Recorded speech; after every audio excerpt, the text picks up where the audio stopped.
Had it been in Oakland, the movie actually, part of the movie does take place in Oakland. Like, that makes more sense, but not in San Francisco. You kidding me? We're fucking, you know, owning one of these homes. Bullshit. Those things are expensive, Chad. There's no way they can afford it. I'm gonna call bullshit. Right? That's Chad. I will buy a 350-foot nuclear lizard walking down San Francisco than these two people being able to afford a goddamn duplex in San Francisco. I do not. They had to pay 50,000 worlds. Oh. Hello, I just wanted to thank you for clicking on my video, and I wanted to let you know not only do I create content in my YouTube channel here, Class in a Glass, but I'm also on Twitch where I play single-player games, multiplayer games, I do movie reviews, cartoon reviews, and a whole bunch of other stuff. Also, it would be a big help if you can check out my Patreon, where you can gain access to audio commentaries, reactions, and the ability to submit questions for my podcasts and videocasts. And all that content can be found in the links below. In the meantime, enjoy the video.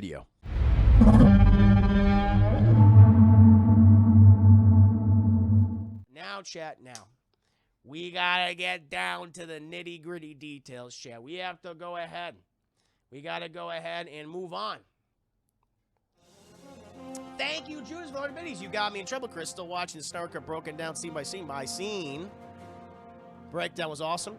The lady wanted me to give her how you doing, but I watched your show, and 6 hours later, well, I have no PlayStation now. In her words, I can't have something I want since she didn't get what she wanted. Oh, shit. Well, like, like, how you doing? Like that, like sexy. My retort to that was, at least what I wanted would be enjoyable. She didn't laugh. Damn, man. Well, yeah, it's not my fault. That's on you. That's on you, man. I'm not talking to your lady friend. I'm not informing you how you should speak to your lady friend.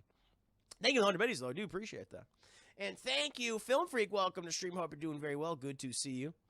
But now, my friends, we got to move on to my spoiler review, chat. My scene by scene breakdown, chat, to Godzilla 2014, the 2014 American reboot, chat. There wasn't another American reboot a few years ago. It was 1998's Godzilla. It was what it was, chat. As a child, I was like, oh, this is so much fun. But as I got older, I was like, this is bad. This is not a very good movie. But is it better? But hey. Is Godzilla 2014 better than Godzilla 1998? We can have some conversations about that, chat. I don't know. I don't know how I'm feeling personally. It's like, I think it's close. I'm not sure about that.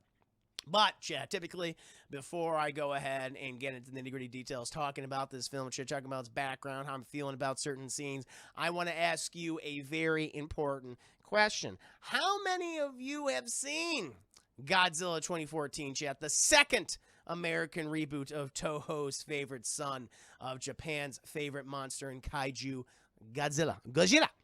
Chris Harris said multiple times, show, welcome to the stream. Thank you. No. Thank you for subscribing now. Hey, a year and some change. Thank you, show. Happy to have you. I really do appreciate that. Luke Boss got 2014. They need to release the Cranston where he survives. Like, yep, I'm right there with you. Did you actually seen this years ago? So Goodman, there was no Godzilla movie made in 1998. There you go. Fair enough. What happened? Let them fight.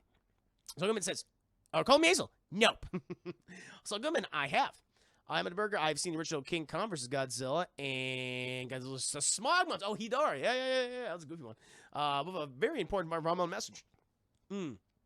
A lot of people died in that movie, too. Never seen any of these movies in my life. Ah, cool. You got seen it, but it was a boring movie. Rick, I've seen it a couple times, actually. I like the first act, or even when Cranston's around, everything else. All right, yeah. Yeah, I get you. Is there anything to think of the five is actually saw in theaters early with the director? Wow! It was different from the final cut. They hit Godzilla way more. Jesus God. Oh, that's funny. I was like, we're hiding him more. No, he's a 350-foot tall radioactive lizard. Why are you hiding him? Why are you hiding him? It's like, I'm doing what Steven Spielberg did with the shark and Jaws. The reason why that happened is because the shark didn't work. We know Godzilla can work. Godzilla is not a creature of stealth.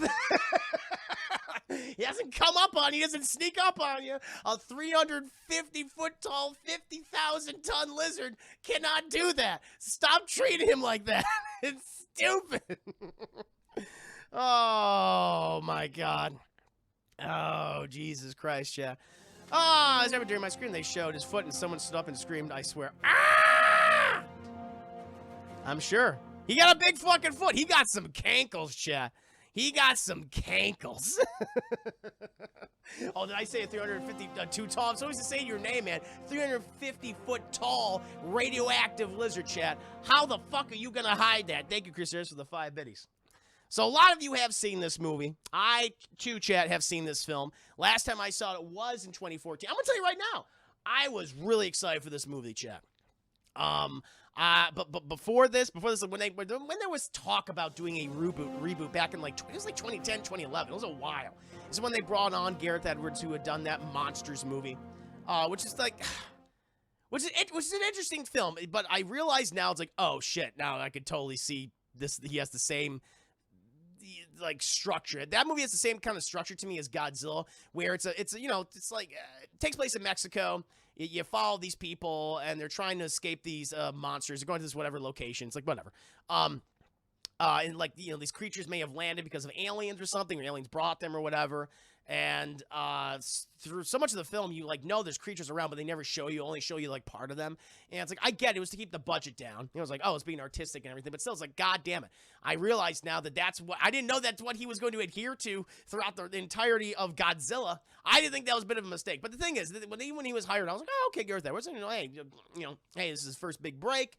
He had success in that small indie sci-fi horror film. It's like, cool. And when I first started seeing like how it was initially described, like they're very much going to be they're going to be hearkening to the Toho Godzilla.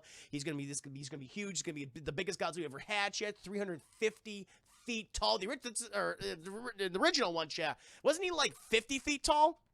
He wasn't as big as something like from this film. He was like 50 fucking feet tall in like the original movie or something like that. I think 50, or was he 50 meters? Maybe it was 50 meters. Maybe it was like 50. Maybe it was like 350 meters. Maybe it was like 50 meters in the original Godzilla. But it's crazy to realize like how big he's fucking gotten over all this time. Thank you, Devil with 4 base. Or 5 base. I think Monsters is interesting because they're exploring the world, but you didn't need that for Godzilla. He's the main. Exactly. I mean, it's called Godzilla. I want to see fucking Godzilla in a Godzilla movie. That is the point. That is the point. Yeah, but how they describe this is like, hey, we're going to adhere to that Toho version of Godzilla. He's a giant fucking breathing fire monster. He's going to fight other monsters in the movie. I was like, cool. It's going to have fucking allegories to nuclear holocaust and everything. And I was like, oh, this is cool. This is great. Just like the original films were, chat. Until they became goofy. But it's like, hey, you're adhering to that idea. I think that sounds great.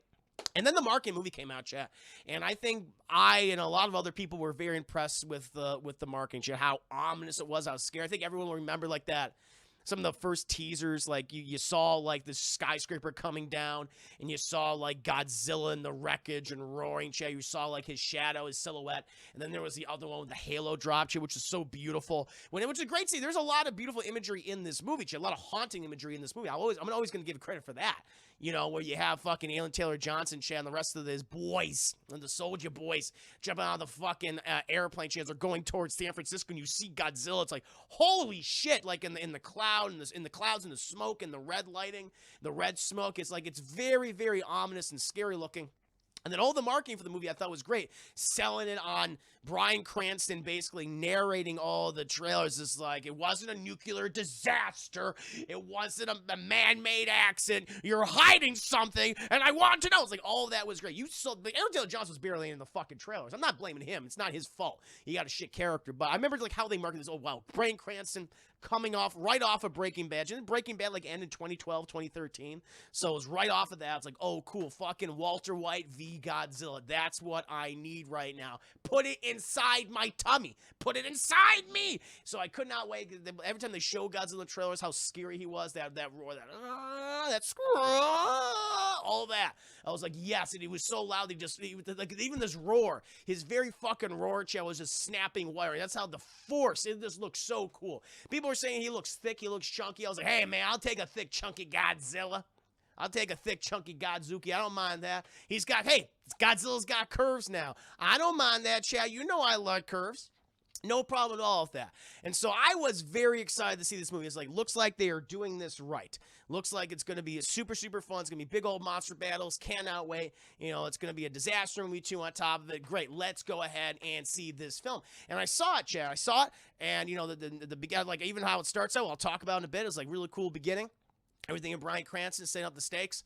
And I was like, okay, you're building towards the big mountain, but you're setting up the characters. I get it, you know, father, son. I thought that was perfect. Hey, father, son story, great. Like, you know, I got, you know, Aaron Taylor Johnson, got Bryan Cranston. That's how it's going to be. And then something happens to Bryan Cranston. I was like, why did you do that? He's your biggest star in this film, and you're like, don't need him. And then for the rest of the movie, it's just you just really follow Aaron Taylor Johnson. He's a good actor. He's a fine actor, Chad. I mean, as I've said before, you could be the most talented actor in the world, okay? But if you get shit script in a shit direction, then you're not gonna do a good job. It's not his fault. He's just the prototypical all-American. I want to, you know, soldier. I want to go and save my family. That's it. That's all he is. With the uncanny ability to find people who have been lost in a crowd of the hundreds of thousands, which is very weird. Deadpool, thank you for the 5 days. Like the Flash Man cartoon, the Arctic Giant, that was about a giant prehistoric lizard attack in Metropolis by the creature. What? I didn't know that. I didn't know. That's cool. Nice. The more you know, Chet, the more you know. But for the rest of the movie, you're following him and his story. It's like, it's not that interesting. And you have other people that come. You have Ken Watanabe, who's always like, who always has a look of confusion and anxiousness on his face. He is always just, the whole time. The whole fucking time. And I was like, at least let me follow him and his weird shit and whatever the hell he's doing. I mean, he seems to be a little out there. And then it's like, okay, that's not good, but at least we're going to get a lot of Godzilla, right? No. This movie has so little Godzilla. This movie shouldn't be called Godzilla. It should just be called Aaron Taylor Johnson occasionally sees Godzilla. That's what it should be called, Chad. That's it, because anytime they're all, here we fucking go. Godzilla's about to throw down with a Muto. Stupid name, by the way. I don't like the Mutos in the movie. I like the idea that Godzilla just hates that these two fucking monsters just want to fuck. He's like, you're not going to make any babies. Not on my watch. It's like, Godzilla's just like a very disapproving individual. It's like against this relationship between these two giant fucking titans. Is like, I'm going to kill those fucking babies. I'm going to kill you. He's just against it, yeah. But we get, every time they set up, like, here's the first fight, Chad. Here's the first big fucking fight. Monsters squaring off. There's Godzilla. Cut. Let's go check on what's happening with Elizabeth Olsen. Elizabeth Olsen's in this movie, Chad. Let's go see what she's doing. And her kid. And maybe we'll watch a little bit of the fight on a TV within the movie itself. It's like, what? Okay, all right. Godzilla's in San Francisco. Round 2. Here we go. Him and the fucking Muto flying one are squaring off. Oh, no, the doors are closing. There is so little, in a movie that is supposed to be like a disaster, Godzilla, giant mother, there is so little fucking going on. It was like, are you kidding me? When are we going to get to it? And then we finally get to the ending where they finally square off. At that point, I'm just like, fuck off. I don't care. It's like, come on. It just cut to family stuff. And it's such a, I don't know, Chad. The movie gives you blue balls. I'm going to tell you right now, not to be crass, but it literally gives you blue balls. He's like, what the fuck am I sitting here for? I want to see Godzilla. His name is in the title. He gets top billing. And he does not get it. And that's why I always say it's like, I like the Godzilla design. There's a lot of really cool shots in the movie. Bryan Cranston, I think, does a very good job for what he's given. But, man, there's not a lot happening here. And it's like it sets up an interesting world, but it doesn't thoroughly explore. It's like, okay, clearly there's other fucking Titan. I know they eventually get to that stuff and killing the monsters, but then the human characters are just so fucking annoying. That's the biggest problem with all these movies. Well, maybe the exception of Kong Skull Island, Chad, because they have some fun human characters you like to follow, whether it be John C. Reilly or Samuel L. Jackson or John Goodman. Like, those are fun characters. You like everything they're doing in those films. It's very enjoyable. But you don't give a shit about these people. And when you're forced to spend so much time with them, when Godzilla's literally fighting over there, you know, like a couple meters away, it's just, I don't know. It's a very frustrating watch. That's why I'm like, 98 Godzilla might be a better movie. Because at least there's a lot of Godzilla in that film. And they do. It's like, yeah, it's ripping off Jurassic Park and shit. I mean, egregiously ripping it off. But it's like something's happening. Something's happening. There's actions happening. You know, there's death and there's destruction. People are getting fucked up. You know, this one has that occasionally, but not nearly enough, Chad. Does not have nearly enough. And It's just that kind of movie. It's just like, okay, well, that movie is it, and that was thoroughly disappointing for me. It's like, because I was very excited for this movie, and it just feels so undercooked, and the whole approach that Godzilla is that the decision was made that we're gonna treat Godzilla like Jaws. Huge mistake, huge fucking mistake. I don't know why that was. I mean, I guess to save money, but you're making a kaiju movie. I want to see the kaiju, but. They did not care. They apparently did not care enough to do that. But yeah, we got to go ahead and start from the beginning. And I will say, the beginning of this movie is very, very cool. It's using all the archival footage, chat, like, that World War II era footage, all being blacked out, like top secret, you're redacted for your eyes only kind of thing, and superimposing like Godzilla's dorsal fins in the background, like shots of him like next to these World War II airships and battleships and carriers. All that's very cool. We see like historical texts and things of all these ancient civilizations who describe these monsters that they found in the sea or in mountains or these forests. And it's like, oh, I mean, that's what they, back in the day, chat, they said it was like this so-and-so monster that did it, but it was just because they didn't have any explanation as to why the environment was changing, why they got torrential downpours or hurricanes or earthquakes. They said, well, it's because of the monsters that live there. But now in this world, no, it actually was because of monsters. Like, that's so cool. It's also, chat, the same opening to the 1998 Godzilla. I was like, wait a minute, I've seen this before, because I did a commentary and video reaction for 98 Godzilla not too long ago. Couple months ago, chat. That's available on my Patreon right now. And I even said the same thing. Like, 98 Godzilla has a pretty goddamn good opening. And this film took that opening of that movie. I mean, there's no iguanas in the beginning, but like the Bikini Atoll Islands and all that, where they were testing nuclear weapons, vessels. Instead, they weren't actually testing, Chad. We see this one shot, like it's all this archive footage, and we cut to like color all of a sudden. We see this fucking nuclear device on one of they fucking got rid of all the people, all the indigenous people who lived on these fucking islands. Like, oh yeah, I don't give a fuck about your culture, your life. We got to get your ass out of here and displace you, and you're gonna live in poverty. It's terrible, because we got to blow up a fucking giant lizard. And we see this nuclear weapon, chat, with a little Godzilla going and a little cancel sign. Godzilla's been canceled, chat. In 1954, Godzilla was canceled. Godzilla was straight up fucking canceled, chat. And we see this fucking dorsal fins come up. He goes, hi, oh, and then and it explodes, chat. Did it kill Godzilla? No.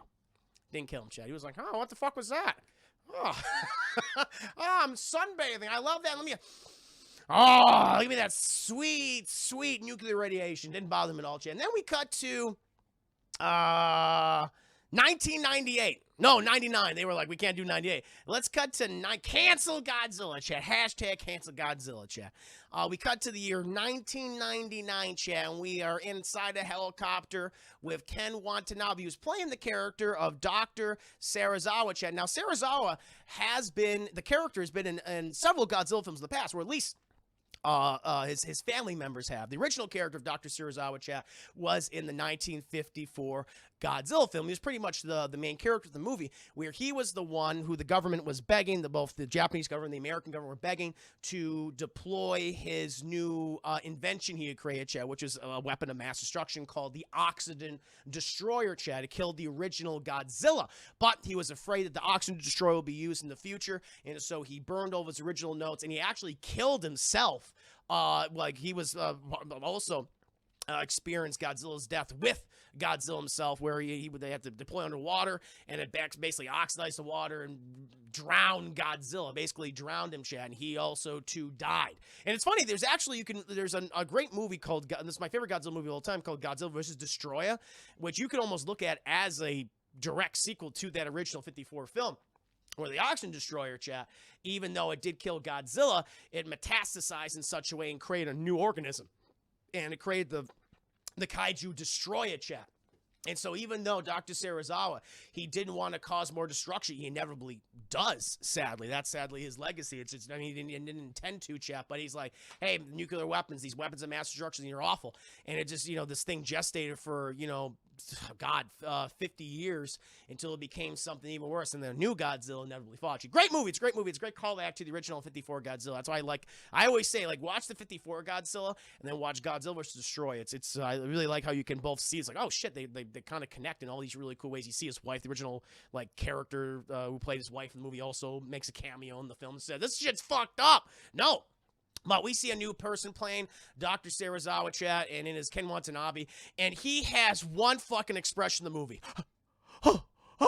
He's always fucking scared and anxious looking shit. He's got that 1,000-yard stares. Like, this guy has seen some shit. And I guess it can make sense, chat, because, you know, his family was negatively impacted during, from World War II, chat. The dropping of the atomic bomb, chat, on Hiroshima. He goes in details about all that stuff. Also, he's head of some Monarch facilities, chat. He was a higher up in Monarch. We learn about Monarch as the franchise goes along, chat. It's actually the company, the organization that John Goodman finds and founds in Khan's Island. He was just looking for fucking money to prove that these things are fucking real. He ends up dying, but he's their original founder, which I think is kind of cool. And he's like one of their head people there, and he's probably seen like a whole bunch of giant, dinosaurs and insects and all sorts of abomination shit. He's just like, fuck it, I don't want to deal with it anymore. That's why he just has this look throughout the entire film. But he's in his helicopter along with his assistant, Chad. His assistant, he always calls him sensei. He always calls him master. Who is it? I don't know. Sally Hawkins, who is in the movie, but Sally Hawkins, very talented actress, do nothing with her. They do nothing with her, and they proceed to do nothing with her in the sequel, and then kill her. Spoiler. Not that you care, because she's in the background. You were like, oh yeah, I guess she has an assistant. She does nothing in this film. But they're fucking flying down there, chap, because apparently in the Philippines, they were these miners found a cavern, Chad. 50 of them fell into the fucking cavern and died. And it was this huge thing. They're like, all right, let's go inside here. And so they go inside here, Chad. We see this massive terrestrial organism skeleton, Chad. It's a Godzilla skeleton, funny enough, which I thought was kind of cool. And they're walking down this thing. They walk the full length of this Godzilla skeleton, Chad, which is probably even much smaller compared to the normal Godzilla. So I like the idea that the Godzilla species of the thing. And maybe Godzilla is the last of its kind. Or maybe there's more of it. Maybe we'll find out in Godzilla vs. Kong, there's a shit ton of Godzillas. That would be interesting to me. I would actually like that. But, he's walking down the length of this massive Godzilla skeleton, Chad, and they come to these two giant calcified poops. All right, you got one calcified poop, and it's still hanging up there. But then you got another poop, another dried turd, Chad. And this thing has been busted open. Something burst out of it. And I'm like, what came out of the poop? And I love it. There's like a running gag in this film where no one notices these giant fucking holes in the sides of mountains or like, just land masses. Like, how did you fucking miss? Well, we found this hole right here. Like in the beginning, where the fucking opened the mine, the miners fell. No one noticed this giant fucking hole in the side of this mountain all of a sudden. Like, no one knew about it. It was like, well, it's always a new discovery. Like, in the moment, we just found out. It's like, bull fucking shit. You would feel that thing burrowing through. No doubt about it. But we're on the outside of this fucking massive mountain, and this thing has gone out to sea. Again, all this is cool in the beginning. I like this, but it's just a consistent thing that happens. Like, no one notices these giant gaping holes that have just come from the earth. It's like, oh, we just found it. Weird. It's like, okay. And so it went off to sea or whatever. It's like, I don't know what the hell this giant turd worm went. It's a turd worm, chat. That's what it is, okay? It's a turd worm. It went somewhere, chat. But hard cut, and we were with little baby Aaron Taylor Johnson, chat. He's going to school in Japan. That's where he's going, but it's his dad's birthday. And who's his dad, chat? Bryan Cranston. And Bryan Cranston, he's got no time to be a good father, chat. He's got to make that money. He's bringing home the bacon and the eggs, chat, and the toast and the OJ. All of it. He's the head of a fucking nuclear facility in Japan. By the way, it doesn't freak anybody out. Summer, maybe welcome to stream. Hope you're doing very well. Doesn't always freak everybody out. Like you were in a residential neighborhood and you just look behind you, like maybe behind you, like your backyard. And you see these fucking massive smokestacks of a nuclear facility. Like I always hear like, oh, nuclear energy. It's like nuclear power plants. Oh, they're very well monitored. Like they're actually very safe to use. And yet you always think that doesn't look right. You always think of Fukushima. You always think of fucking Chernobyl, chat, and just the devastation, the human cost, and the resources cost. It's like, it's just not a great sight. it's just scary every time I see it. I'm just like, yeah, it's just concerning. And I think it's because because I think nuclear energy is very dangerous. I mean, well, I know like a lot of our like electricity grid is based on nuclear energy. I know that, but it's just scary to think about it because we've seen all these documentaries talking about the danger of nuclear energy, chat. And so to see it, like, as soon as you exit the house of Bryan Cranston and his wife and everything, and you see a nuclear facility like within walking distance, it's just like, I don't know, I don't want to do it. Is everybody doing good? I hope you're doing. I am doing well. Mm-hmm. I'm drinking and talking about Godzilla. What's better than that? Nothing. So, Bryan Cranston, he's ignoring his son, chat, but he's got to go. This is the 90s, chat, so he's working on one of those giant fucking computers. And he's like, I got to get going. But then his wife, Juliette Binoche is like, you got to talk to your son. He's like, wow. But the son went on the bus. Shit. By the way, school buses in Japan, a lot fucking nicer than school buses in the United States. I was like, that is a very nice bus. The seats look like a very comfortable material. My fucking school bus, when I was growing up like this, how old was Brody here? I don't know. He's in middle school, I assume. He looks middle school age. And I'm just like, he's got a nice bus. My buses were pieces of shit. And they were not safe, and the belt buckles didn't work. The seat belts didn't work. He's got safety belts up the wazoo. As I don't have those safety belts, so Japan, you're doing something right, clearly. And Bryan Cranston's talking to Juliette Binoche. She's like, what? And he's like, he fucking did a whole birthday sign for you. He wanted to wish you happy birthday. And Bryan Cranston's like, really? Oh, I'm sorry. Well, when we come home, we'll do the whole thing. I promise. I've just got a lot on my mind. I'm getting these weird readings that the facility, like this, almost looks like a pattern or something. I don't understand. It's odd to me. And she goes, okay, we'll go there. We'll see what's up, and then we'll get a cake and we'll celebrate. And you'll take a break, okay? He's like, we will. And so, little Brody, he gets driven to the fucking school, and then Bryan Cranston and Juliette Binoche, they go to the nuclear facility, which is right across the street, basically. And so they go there. And, Juliette Binoche, apparently she's like, I would never fucking do this. Like, you couldn't pay me enough money in the fucking world to do this. But I guess they got to go into the bowels. I'm not a nuclear scientist or technician or whatever, engineer. I don't know. But they got it, like, Juliette Binoche and her people, I guess she's like an engineer. And she, like, has to go into the bowels of the facility with a whole bunch of other workers, a whole bunch of engineers and technicians to see what's going on. And so they go, this thing, it feels like it's miles of tunnels and piping. I'm like, fuck this. Absolutely not. Welcome me, Mike. Hope you're doing very well. Hope you're having a nice evening. But it just looks like a nightmare. And while Bryan Cranston, he runs the facility, so he gets to go to work in a fucking shirt and tie and all that. And he goes up there, and we have some of the owners of the facility are like, Bryan Cranston's like, maybe we might have to shut everything down just because of like what's going on. These fluctuations are very weird. It could be dangerous. And you have the fucking money guys who are like, no, we don't want to do that. No, money.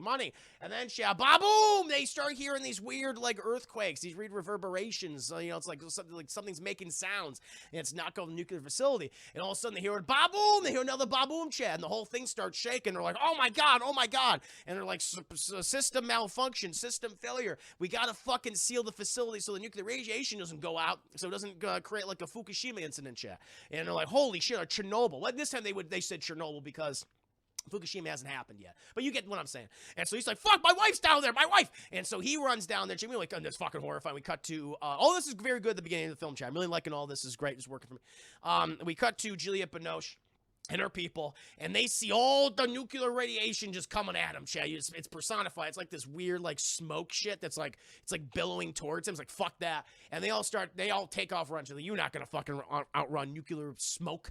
No, that's not going to happen, Chad. And so then Bryan Cranston, he's at this big fucking door. He's waiting for his wife, and people up there are saying, okay, it's on manual, all right, but you're going to have to fucking close it very, very soon, because if that gets out there, the whole fucking city can be exposed to this, okay? Bryan Cranston says, my wife's on there, I must save her.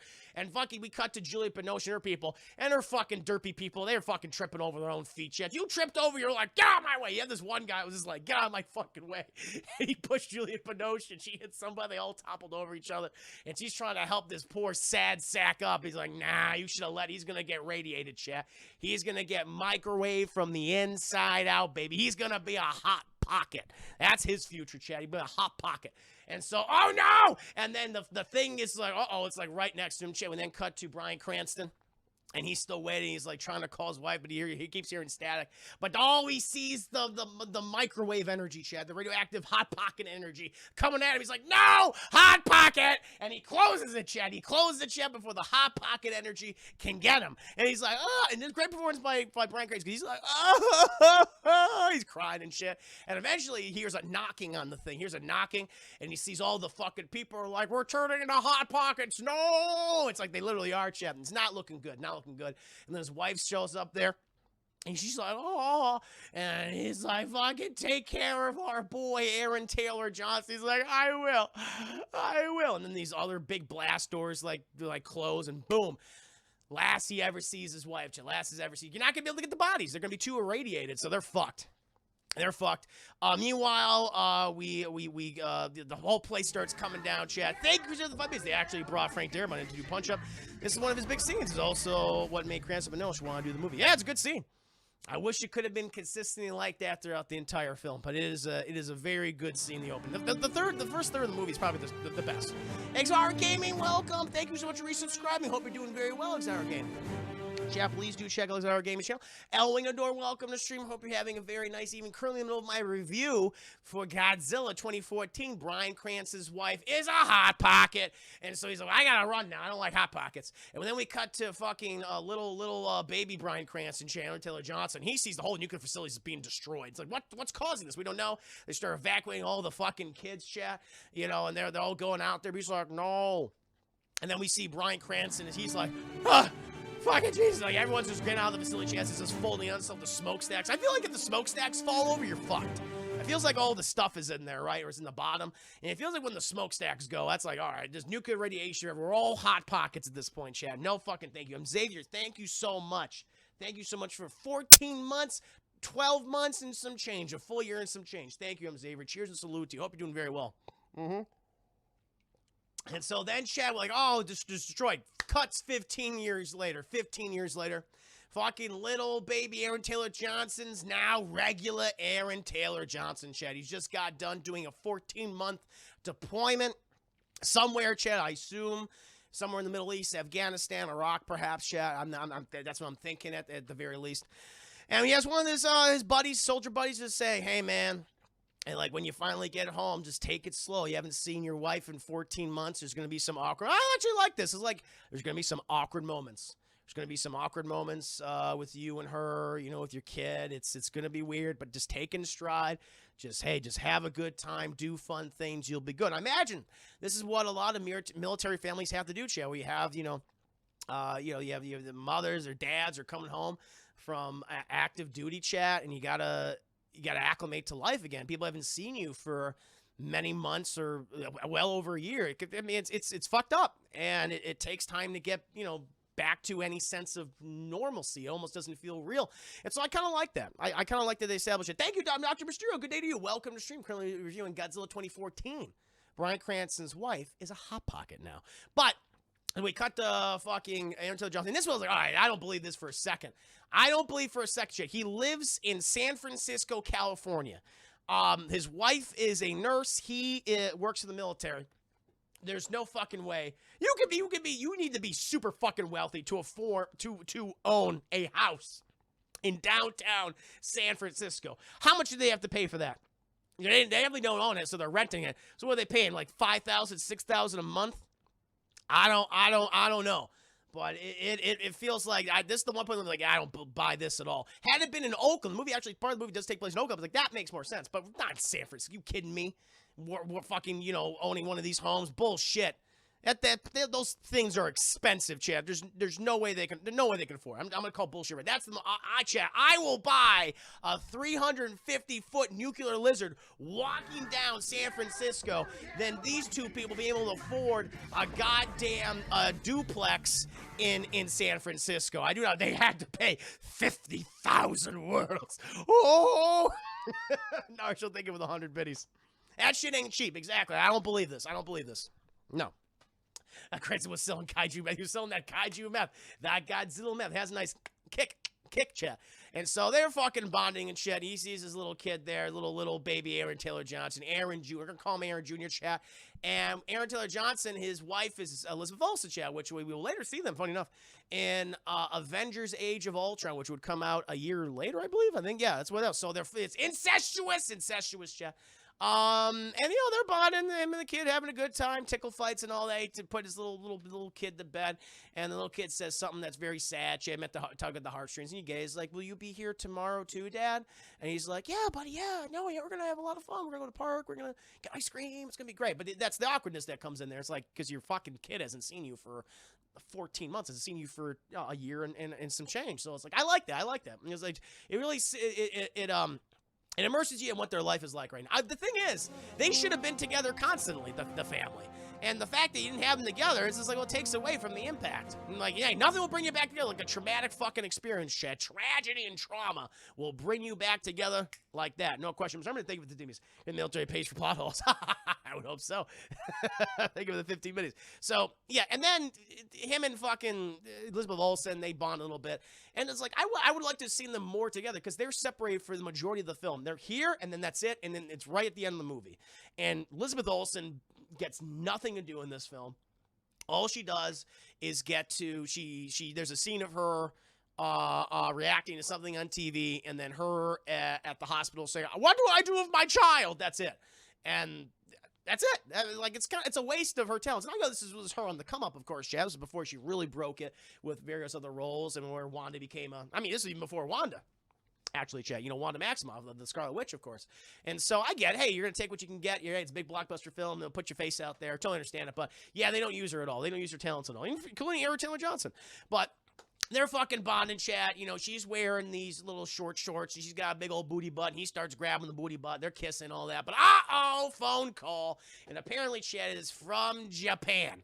Japan is pissed off because they've had to take care of Bryan Cranston for 15 years, and they've had it up to here with him. Like, they'll tolerate Godzilla more at this point than Bryan Cranston's. Like, listen, he tried to break into the quarantine zone again, and he's been arrested. And he's like, God damn it, I want to have sex with my wife, Elizabeth Olsen. He's like, I gotta leave. And so he's got to pack up, and he's frustrated about Elizabeth Olsen saying, well, he is family. And he's like, well, he hasn't been my father since that day. So he carries a lot of resentment with him, chat. He takes a fucking flight over, chat. He goes over to Japan, and he sits his tuchus in the police station. Bryan Cranston walks out. It looks like shit. Does not look good. He's like, hi, you're here. And they go back to, Bryan. He's like, hi, Dad. And they have an awkward, not really hug, but just kind of like subtle head bob acknowledgement time, chat. It's like, that's when you know relationship is bad, when they don't even hug each other. They just go, yeah, I'm here. Yeah, hands in the pockets, like, how you doing? Like that. That's not good. And then go back to Bryan Cranston's apartment, and it looks like Charlie's Day fucking apartment from Always Sunny in Philadelphia, chat, covered in trash, has the whole boards filled with all the little, yarn and the pins in the wall trying to put things together. It's like, I'm not crazy, you're crazy. Very much that. And he, Bryan Cranston, he tries to be like a normal guy for like about I'd say a couple minutes. He's like, hey, so how's, but he's a little facetious, though, with his comments. He's like, so how's the bomb-making business? Because then when we learned, chat, Aaron Taylor Johnson's job in the military, I don't drop bombs, Dad. I disable them, chat. So that's what he does. Like, that's cool. He disables IEDs, all sorts of explosive, chat. That's a very risky job. He better be fucking, maybe that's why he's able to run San Francisco. Because you got to make a lot of fucking money. You have to pay me a lot of money to do that. This fucking family, they choose a lot of dangerous professions, shit. He's bomb disposal. Jesus. And he's like, well, I don't drop bombs. I disable bombs. He's like, yeah, but then more bombs. The world keeps creating more bombs. He's like, how are you and your wife and the other one, the one you birthed? And he's like, he's okay. He's doing well. You'd actually really like to see his grandpa come home. And, he's like, let me tell you about something. You know anything about, echolocation or radiation? He starts going off, chat, because he says, I've detected these signals. I've detected these reverberations for quite some time. It feels like there's a pattern to it. It's the same pattern I saw 15 years ago. If only I had my floppy disks from 15 years ago, I could prove it. And he's like, Dad, enough of this bullshit. Take it easy. We're going to go home. Japan has had it up to here with your bullshit. They're not going to allow you in the country anymore, all right? They gave me, because they're so fucking polite half the time. They said, all right, give you a couple days, then take his fucking crazy ass back to the States. We're not dealing with it. And he goes, all right, I'm sorry. I'm going to put the tea on, make some tea, chat. And then Ford, Aaron Taylor Johnson, he sleeps over there, and he fucking wakes up because he hears Bryan Cranston doing some crazy shit, and he's talking to one of his contacts, chat, that'll get him into the quarantine zone, chat, the part that's all radiated and, like, no one's supposed to go. And Aaron Taylor Johnson's like, what the fuck are you doing? He's like, I need to get my floppies. I can get my floppies. I can prove that there's something going on, okay, that wasn't just a man-made accident, okay? It wasn't just something with it wasn't an earthquake, all right? It was something else, and I'm trying to figure this out. And thank you, Deadpool, for the 5 minutes. This was a missed opportunity for the movie. Could have been about the father's. Exactly, that's what I was saying in the beginning, Deadpool. I was saying the movie could have been about the father-son relationship and them going through this harrowing experience together. And they're like, nope. And it was a huge fucking loss. That would have been that would have been the horror of the movie. Yeah. Because at this point, the movie's pretty good. I'm enjoying myself. She's like, okay, I mean, yeah, you're setting this up, set up the fucking threat. I'm like, I like this dynamic they got going on. It's contentious. It's very contentious, yeah, but I'm liking it. But then it doesn't take a lot to convince Aaron Taylor Johnson. He's like, okay, if we get your fucking flippies or your floppies, and we'll get out of here. He goes, of course. And so at this point, I'm like, this is a cool part of the movie, actually. It made me think about something because they get with Bryan Cranston's contact, who has this little fucking boat. This little speedboat, and they go to the quarantine zone, and they go there, and the whole thing is it's like a city. It's like basically a city that's just been abandoned, chat, and just nature is taking it over. Like all this vegetation is on these skyscrapers. It looks like straight out of it, just because I was doing my commentary. I was like, this reminds me of The Last of Us. And I was like, man, I think that'd be a really cool idea if they would ever do, like, because I think personally, chat, Godzilla versus King Kong is gonna be the last of these MonsterVerse films. After this, I think it's over. I think there's just been too many missteps. I think they're gonna take a loss in this movie. There could be an opportunity, but if they're doing like another reboot someday, if they were like, okay, we're gonna try again. I think if you do a post-apocalyptic Godzilla films or film series over monster movies where the fucking kaiju have taken over, like we are fucked, and we're just trying to survive. That to me would be really interesting, chat. So think of something like The Last of Us or The Walking Dead, and instead of zombies, it's kaiju. It's kind of like that movie that came out last year, that Love and Monsters movie, which I was not the biggest fan of, but I like the ideas behind it. Like, think of that, but it's filled with like Godzillas and King Kongs and all that, that would be really cool to me. And it's like, hey, we just got to live here now. Like they are the dominant species. They are the apex predators, and we just survive. We live in these fucking, shelters underneath the earth, and we go out there. It's just horrifying what we see. That to me would be awesome. And it's like that's I think that is what's going to happen. They're going to do these movies. King Kong versus Godzilla will be the last one, and then 10 years from now, 15 years from now, someone's going to have that idea, and they'll do it that way. Plan the Apes, yeah, sure, Bilbo Baggins, right there. Plan the Apes of Kaiju, like, yeah, just like it's far in the future, but we're, it's post-apocalyptic. We got to fucking deal with these things. And Godzilla's the one that's like, I would say Godzilla's a good. They try to pitch Godzilla as the good guy in this movie. He's like, he's not really. He kills a lot of people in this fucking film, but he's just a fucking act of nature. That's what he is. He's no different than an earthquake. He's no different than a fucking tidal wave. He just is. Godzilla just is. He's not, he's not an asshole to be for the sake of being an asshole. Well, except when he fucks up those two monsters. He's like, I want you fucking. No, thank you. But he's just this thing that exists in his environment. He's like, I can't help that there's a bunch of little squishy pink things. These squishy little flesh things down there. I can't do anything about that. Then you got some other ones like King Ghidorah, who is just an asshole for the sake of being an asshole. But like, if they ever did that, chat, do post-apocalyptic Godzilla movies, boom. That's how I think you do like a whole new iteration of the franchise. And at that point, you would have to like, okay, let's get some really fun human characters who are more like John C. Reilly-esque, who have bigger personalities, like from Kong Skull Island, like people like that. Think of Kong Skull Island, chat, but like everyone's John C. Reilly. That would be amazing to me. But they go in this environment. It's very cool. We hardly spend any time here, which is too bad. And they go in the environment. We see all these fucking wild dogs chasing, like all these dogs that were pets, and now they're all their puppies and shit. All these other generations that chase each other down for food. And Brian, they have all these like these heavy radiation gear. The radiation in this area should be deadly, Chad. Like this is like Chernobyl. They set this event up in the movie like this was another Chernobyl, and they explained that the radiation. Bryan Cranston saying like the radiation in this area should be killing us. Should have killed those dogs. And he just goes, oh! He takes off the mask. Fucking is like, no. He's like, it's breathable. It's fine. And then he take it off. It's like, and he check the little radio emitters, chat, little radiation emitters, and he's like, there's nothing here. There's very little residual radiation. It's like, what? And so they keep on walking. Chad, and they go to their home, which has been completely fucking demolished for the most part. There's moss, there's giant fucking bugs everywhere. It's like, those bugs are looking pretty goddamn big. Those are some intimidating looking bugs. No, thank you. Those named in Japan, and they're calling it, but for whatever reason, even though these floppy shit they've just been laying out on a desk, which looks like it's taken significant fucking water damage, shit. There's moss everywhere. It's just growing everywhere. It's not just, it's like some things have been living here. Those floppy disks in perfect fucking condition, which I'm like, bull fucking shit. No, they're not. Unless floppy disks apparently are the most durable disk-like computer software, or hardware in the world. Like apparently floppy shit, that was the way to go. And it's like, all right. Okay, and so he pockets the hardware, chat, but they hear helicopters. They hear some helicopters outside, and they notice that all these helicopters are going towards where the nuclear facility is. Looks like there's people working there, like a huge fucking facility. Like, what the hell's going on? Thank you, Chef, for the 10 biddies. They are, there you go. Hey, some of you don't know what floppy disks are. I remember working with floppy disks, like in, God,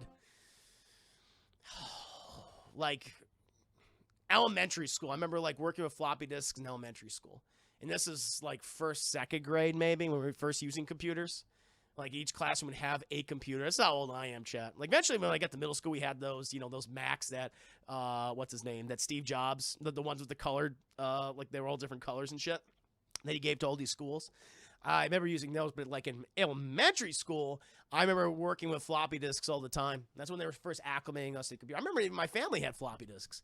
Like our first like computer. I remember when we first got our own computer, chat. It was like in 1999 or like 2000, I think. I want to say, and it came with a whole bunch of floppy disks and with things to save information on. Yeah, it's crazy, chat.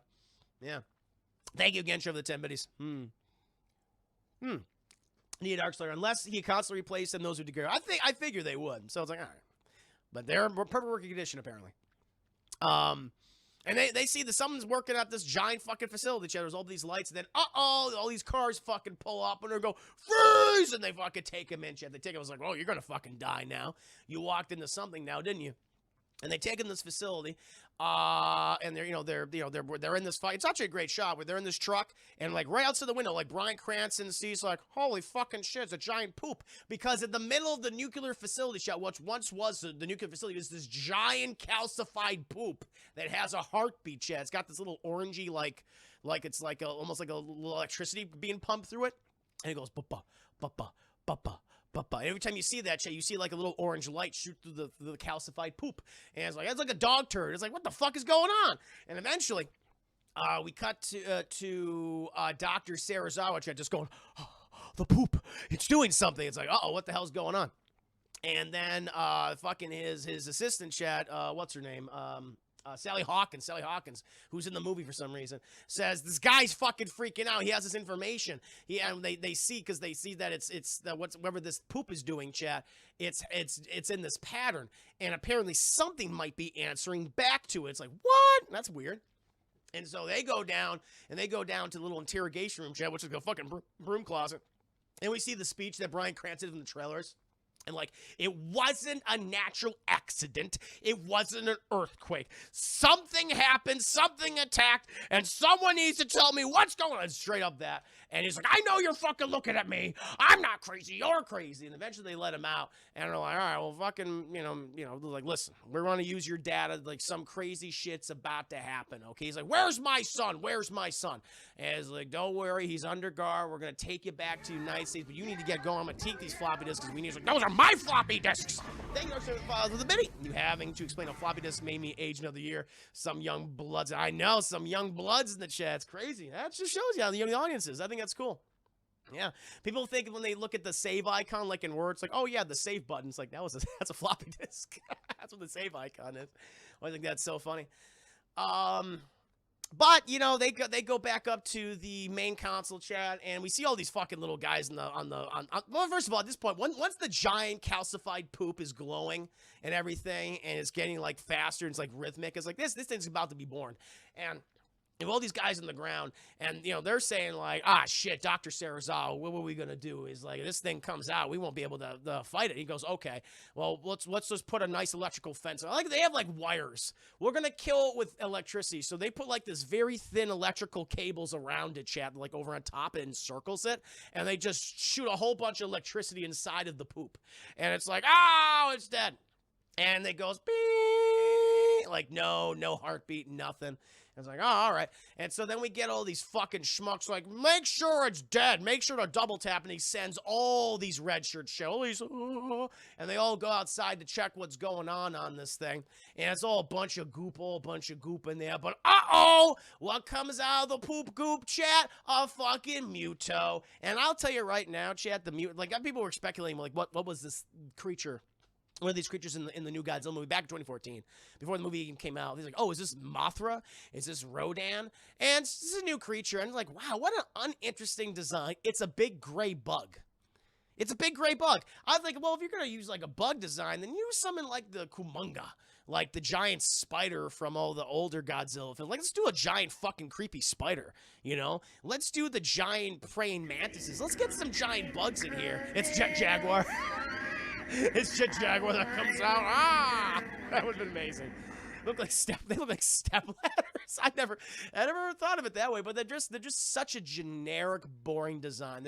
They're big gray bugs with little like, you know, those fly eyes. They have like a million eyes, like within eyes, but it's not. It's like yeah. They have like their eyes are like LEDs. They're like red LED lights, and they got these big gray bodies. And it's like, man, this is just not. It's not interesting design. I like that at least that the male and female, they look different enough. But, you know, and, you know, because she's thick. Female thick, chat. She big. She got big old pregnant belly and everything like that. And, you know, the male, he's like, woo. He got flying around and stuff, which I guess is more like based on insects. Or you have the queen bee, if you will, and you have the worker, you know, and the warriors and shit. That's what I imagine it is. Or like Alien. Think of like Alien, too. This thing's fucking go, blah, and feces everywhere. Feces for you and feces for you. And a lot of feces for you, Bryan Cranston. It all goes inside of their tummies, chat.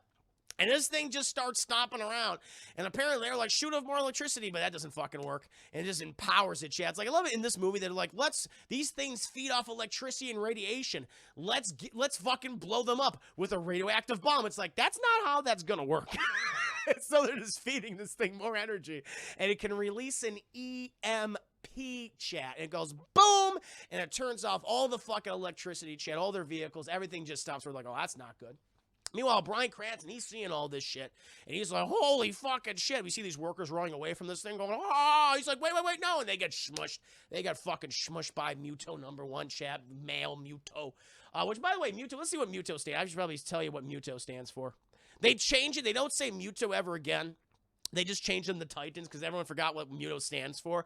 They're called massive unidentified terrestrial organisms. Titans, just call them kaiju. Just call them big fucking monsters. That's easy, chat. But yeah, massive unidentified terrestrial organisms. Fair enough. And so, you know, this thing starts fucking stopping. We see from the perspective of Aaron Taylor Johnson. He's in a car, chat. We see this one guy. This is funny. This one guy's in a crane, and the fucking Muto like grabs the crane because he's trying to get out of the enclosure. And the guy goes, oh, as he dragged inside, gets smushed on by feces, chat, and big old EMP feet.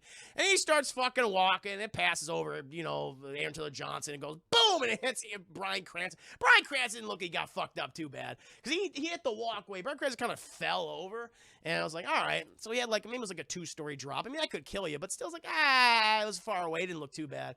But Aaron Taylor Johnson was like, no, Dad. And then we cut, and the thing fucking flies away. It flies away. And it's like, all right, cool. At this point, we cut. It's like feels like it's almost morning, chat. Like the dawn is coming. The dawn is coming, and Sarazawa just has this. He has that look, chat. Like, oh boy, here we go, monsters. He fucking loves it though. He's always looks panicked and anxious, but he loves these monsters his whole life. So it defines his fucking existence, and he's all freaked out. And him and his assistant, Sally Hawkins, they're just staring at Aaron Taylor Johnson, who's, you know, trying to calm his dad down. Dad's in a life. You know what he looks like? There was an episode of Malcolm in the Middle where Hal, the character Bryan Cranston plays in that show, is called Hal, and there's like a whole episode where I think it's about Dewey's. Is it Dewey's birthday? I forget what it is. I think it's like Dewey's birthday.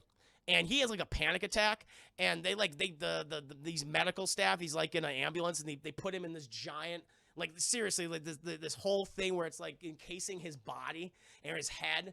It's like this rectangular thing, so he doesn't hurt his neck. He sustained some kind of damage to his head and neck, when he fell from the Muto. But like in the episode, he gets up and he starts like waddling, starts like running to this one place that Dewey and Frankie Muniz and everyone else is there. And I was like, this is straight up from fucking Malcolm in the Middle. I thought he was gonna start. It was when Lois was having the baby. That's what it was. That's what it was. Okay, fair enough. But Dewey was also, I think he had a birthday that day too. And he's like I was like, this is straight up from that fucking episode. And so it instantly took me out of the moment. I was like, he's like, oh, because he's looking up like, like he's now looking good. And, I think at this point, then fucking Ken Watanabe comes over and he says, listen, we got some medical staff on our fucking boat on this care we're going to go over. We got to reveal some information to you. Your father provided some details on this thing. We think we might know what's going on. We would like you two to accompany you. And he's like, I got to get back to my family. And so then they're on a helicopter chat. And here comes this was a huge mistake in the movie where Bryan Cranston, he's like, go home. Be safe. Protect your family. Make them safe. Be a real dick move to die right now. And he fucking dies. He dies. Shit, does that whole... and he dies. I was like, why would you do this? He's your big actor in this movie. Unless, I mean, you can afford Bryan Cranston. Come on. And they just kill him. And it was a huge mistake. Because then for the rest of the film, we're with Aaron Taylor Johnson and occasionally Dr. Serizawa and some other characters you don't give a shit about. And you don't care. And at that point, it's like, well, I want the Godzilla scenes. And there's barely any Godzilla. This is when the movie goes off. This is when it takes a fucking nosedive in quality. Like, they had me up until this point. I was like, okay, let's fucking go. Father-son story, chasing monsters. Let's do it. I like it. And then after this, so he dies, and they do the whole wrapping him up. He's all every shit. Because I guess he fell on his head. Knocked himself out. Where Banco, welcome to stream. Hope you're doing very well. Oh, because I do wish he wasn't moving more like the sense of, oh shit, if he can die, anything can happen. They raise the stakes for me. Fair enough, man. Guy agree, disagree. The movie's just not interesting at this point in terms of the human factor. So they go to the ship, and fucking Ken Watanabe's like, Aaron Taylor Johnson, do you want to hear about giant monsters? He's like, okay.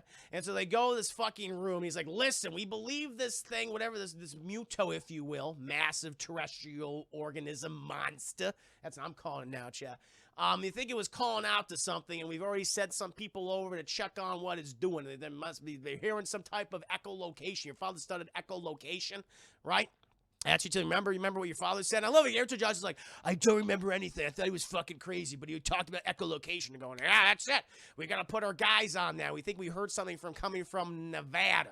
So we're going to go over there right now. But let me tell you about a thing that was also answering the Muto's call. Because we heard this other pattern that is unlike the pattern that your father found, right? And this thing apparently is a giant monster, is an apex predator, if you will. All right, and remember that those nuclear testing, and then the Pacific in the 50s, the Bikini Atoll Islands and all that. He goes, yeah, wasn't nuclear testing. We're trying to kill this thing. They show some all this archival footage, which you saw in the beginning of the film. And it's this Godzilla. He's like, hi, I'm Godzilla, and it's like we tried to kill it, but what we actually did is we just woke it up. This thing that they say this thing feeds off of radiation. That's their food source. So they say tens of millions of years ago, these things walked the planet. It was their domain, right? And they went dormant when the radiation went down on the planet. And, since we've been using fucking nuclear energy for the past 70 fucking years, all these things are starting to wake up because they feed on it. And we had the great fucking idea. It's like, well, these fucking things, feed on radiation. Let's use radiation to kill them. That doesn't make any sense. They constantly do this throughout the entire movie. It's like, why? Why are you doing this? And so we woke it up, and it's been fucking doing things, and it kind of hangs out with us occasionally. It's like, okay, that's weird. They're like, hey, thanks for helping. We got the floppies. We're going to go ahead and send some people to Nevada to see what's going on. We're going to put you on a helicopter. You're going to go to Honolulu, all right? You're going to go to Hawaii, and we're going to fly you out. Sounds good. We're in first class and everything, man. You deserve it. Sorry about your dead dad. And he's like, no problem. Also, you have this one actor who plays a general character. What's his name? David Strathairn plays Admiral William Stenz. Good old David, Chad. He's in the movie. They make a big deal out of him. How they do this whole camera shot. It's like, all right, this is a serious mission. We're dealing with mutos, massive terrestrial organism monsters, and all that. And just this like slow pan on his face, and it's like, all right. Like, I'm nothing against the actor, but it's like you made like a really big deal. You had him in the scene. It's like not really important, but all right, whatever. Sure.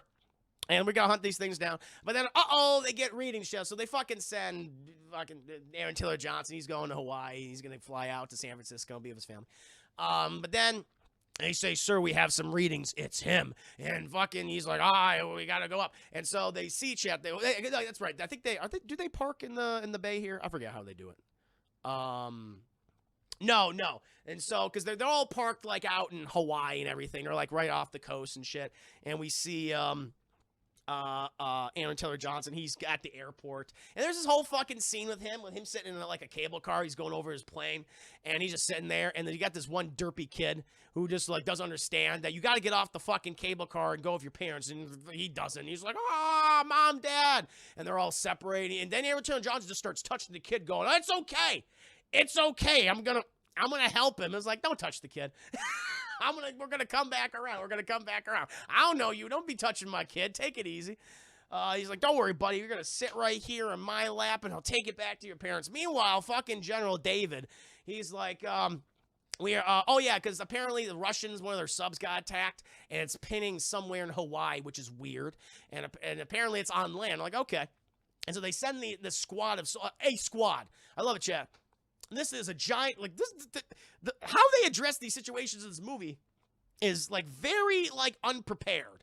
Because they're like, these things that feed on nuclear radiation, let's give them more of it.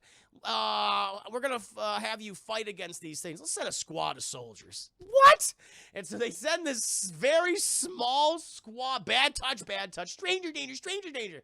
They send this very small squad of soldiers to the Hawaiian jungles, shit. They're outside this fucking resort, and they're all looking around, and they see all this monster jism everywhere. It's like, Jesus Christ, this thing apparently is so horny, chat. Like, I get, because the whole plot of the movie, the monster plot in the movie, this is literally what it is. You have two monsters. You have male Muto and female Muto, and they want to fuck. They've been waiting to fuck for, like, millions of years, okay? Like, they know each other, they're evolving, they become like little derpy poop worms, and they come out again, they do it, and they beat the process. And this thing is just so horny, it can't help itself, Chad, because it needs nuclear radiation to survive, so it took the nuclear sub, and they see it, because they look, I love it too, because they're like looking around, and they find parts of the sub everywhere and just covered in muto jism. And they're like, what is this? And I would never touch that. They pull a Prometheus. They just go, they fuck hard.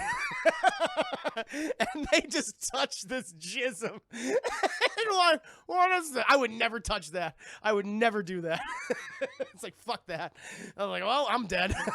Am I going to mutate? Is something inside me now, for all I know? And they're like, what's so funny is, like, no one can hear these things. These are the most stealthy kaiju in the world, chat. Because even though they're, like, right next to it, it's like, oh, there it is. It's just feeding on this nuclear submarine. It's like, you couldn't hear this? And it's like, all right. And this thing's feeding on. They're like, open fire. Oh, that's the thing. Because you have these military jets, too, that are coming in. And they're like, let's fucking light it up. Even though it's a nuclear submarine. By the way, it's swallowing these fucking nuclear Russian missiles, chat, like they're Tic Tacs. It's like, oh, this is delicious. I love it. But these fucking planes come in there. It's like, let's fire on this target. Even though if we kill it and it explodes, it'll cause untold devastation to Hawaii. And it's like, all right, why not? And so they don't give a shit. They start doing the thing, but the thing has the EMP stomp, and so it goes, fuck you, and it goes boom, and it cuts off all electricity, and these jets start falling out of the air, and boom, they start exploding, and you have all the residents of these resorts going, what the fuck's going on over there? Meanwhile, you cut back to the fleet, and you have Dr. Sarazawa, it's him, he's coming, and they're like, oh, I must be here to see this. And we get a really cool shot. There's some good cinematography in the movie.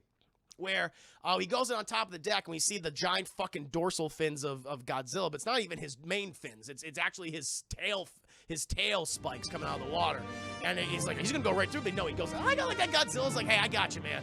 He like goes under the boats, which I think is kind of nice. He doesn't do that in fucking Godzilla vs. Kong. He goes right through those motherfuckers. But I like that Godzilla's like, I ain't fucking messing with you. I'm gonna go under the boat. And then we see his massive fin, his massive tail spikes, or massive back spikes come out, and he's like, all these ships are parting like, and he's going right for the mainland. Thank you, by the way, thank you. To Apple Sage, oh, you're my new Huckleberry. Hope you're doing very well right now. We're currently at the first big Godzilla moment. Boy, I hope the battle's cool. So, we then cut to now this is fucking horrifying because we see this little girl going, Dad, what's going on? Because all the parents are looking at the explosions that are going off in the distance with the giant, male muto. And we see that the water just recedes, Chad. It's like, that's a sign that you're going to get a fucking tidal wave. That's what's coming at you, Chad.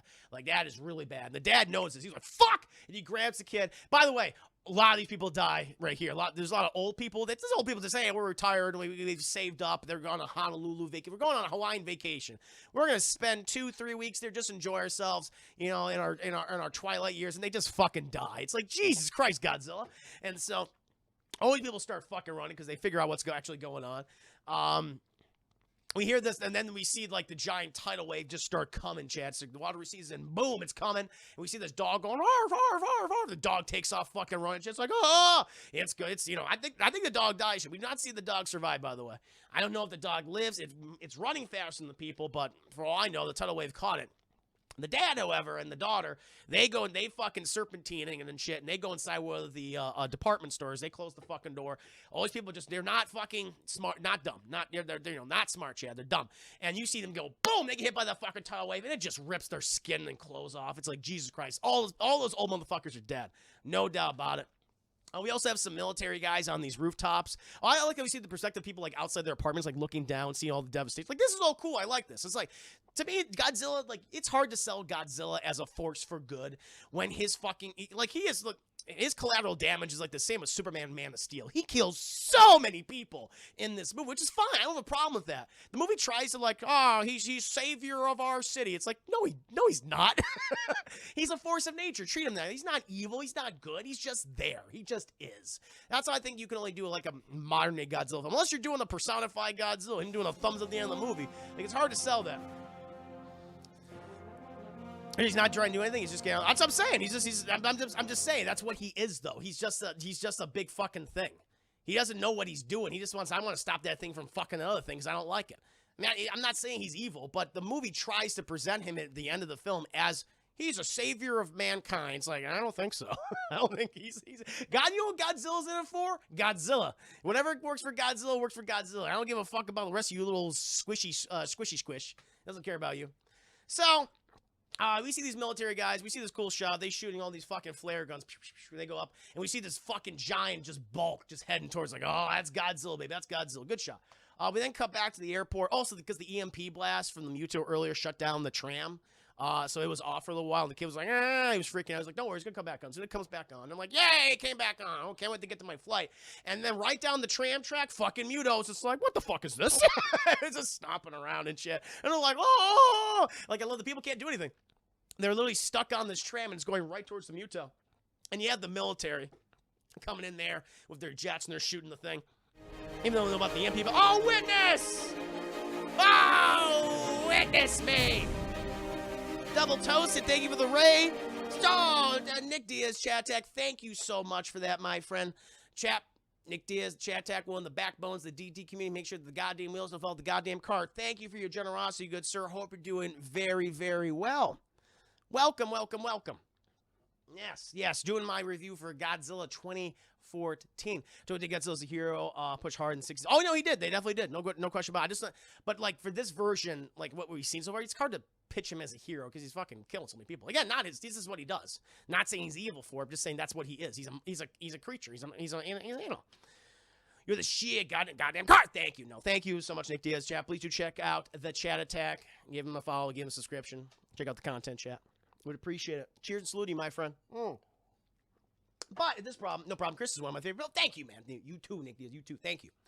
Oh, but So you know, we cut to the Muto. It's like, I want to eat you, and it fucking hits the tram and the tram track, Chad. And you see all these fucking people going, ah, just falling, sliding down, and you have the little kid going, I don't know how to grab onto things, and so fucking Aaron Taylor John's like, I gotta grab the little guy. He grabs him, Chad.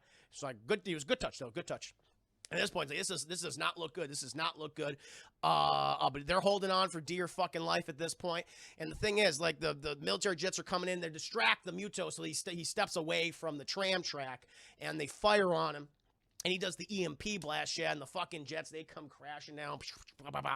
Well, people see that. But then, Chad, we see this giant fucking, we see it come from the airport, Chad. We see this giant, thick, scaly cankle. This is not a foot. This is like Godzilla got some cankles. I'm not body shaming him, Chad. I don't mind the more thicker design of Godzilla, but he got some cankles. And this thing comes down, Chad. This fucking jet hits it, and the Muto is like, "Let's go, man. Let's fucking go." It's like, here we go. First big fucking monster fight in the movie. Let's do it. Muto's like, "Wow!" And he's making himself appear larger to fight because he's smaller.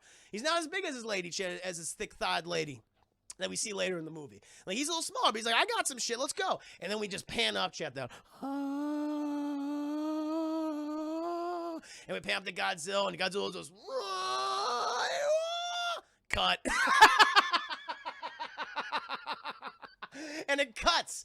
No, I want to see the airport battle. I want to see these fucking throw down and just destroy all the fucking airport and just like go at it. You got military jets going like, just coming in, just attack helicopters. That's what I want to see. I want to see Aaron Taylor Johnson going, holy fucking shit. And it cuts. Godzilla healthy. He husky healthy, chat. No doubt about it. And so, it fucking hard cuts, and we're back at Aaron Taylor Johnson's home with Elizabeth Olsen, like they're home in San Francisco, and the little kid just watched the news, and he's just like, oh, and we see the fight, we see the I don't know, the slideshow of the fight, chat, what happened. Well, it would have been cool to actually see it. And we see them fighting and shit and destroying the airport, like on the smallest TV screen imaginable. And then it cuts to them both going, like it flying away and Godzilla going in the ocean. And then the kid goes, Mommy, look, dinosaur. And Elizabeth Olsen goes, oh. And that's it. It's so lame. It's so lame. At that point, I was like, oh shit. And I was like, come on. Blue balls, Chad. Blue. That's what the movie gives you. This is a blue ball. This should be called Godzilla : Blue Balls.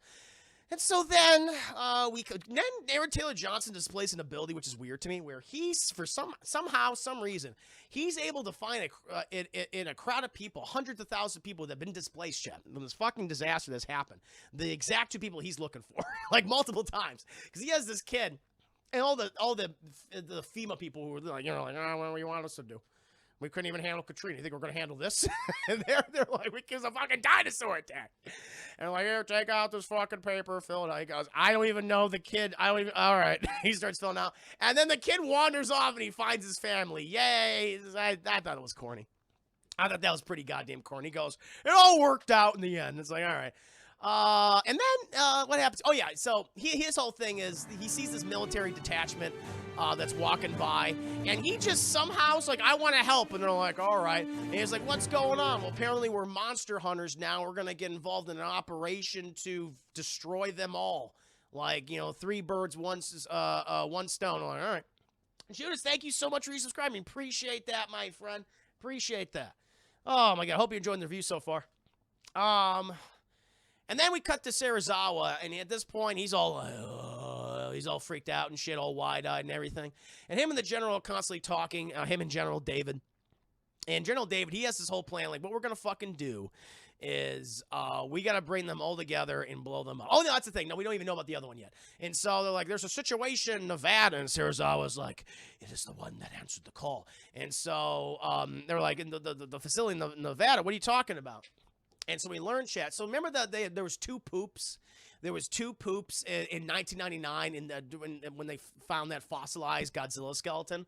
And so the one poop, it birthed, and there was a little grub. It was a little poop grub, and that's what landed in the facility in Japan. That's where it was there, and it was born.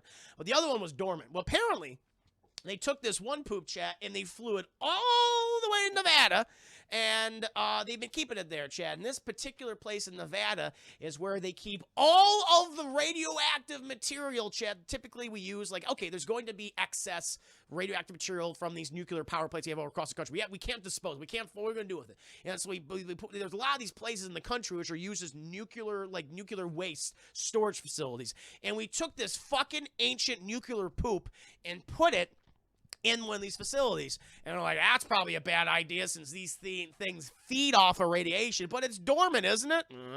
And so we cut, and we followed the squad of soldiers go inside. And look, this is a cool idea. I like all this. But it leads to another running gag in the movie, which is like, how did you not notice this thing? So they go to this nuclear facility, it's all underneath the ground, underneath these giant mountains, chat in Nevada. Thank you, Chris Harris. This scene is why I'm glad we didn't actually raid Area 51. Yeah, we'd all be dead. Thank you for the 5 videos, though. This is some X-Files shit, chat. Very much so aware. So, they go inside there, and they're checking all these giant vaults filled with nuclear waste, chat, all sorts of, just like this. I would not, you need to pay me a lot of money to work here. I'd be very scared. Like, nuclear waste is, ugh. No, thank you. And then they open this one. As they open up, it's all dark, and they have to put their flashlights in. They see nuclear waste. And they go to one chain, and goes, bright, shining light just hits them in the face. Like, it's so bright. And they open it like, oh, shit. And they open up the vault chat, and there's giant, massive, kaiju-sized hole inside of this mountain. And you have all the helicopters going, how did we miss that? And it's like, are you kidding me? So this is the second time, shit, in the movie where people are just missing these giant kaiju-sized holes out of the sides of facilities or mountaintops. It's like, oh, come on. Like, these creatures, chat, are masters of fucking stealth. Someone just do a Godzilla in a ninja outfit, chat, and just sneaking around the city, and no one noticing him. It's like, it's stupid. And so then we see this thing.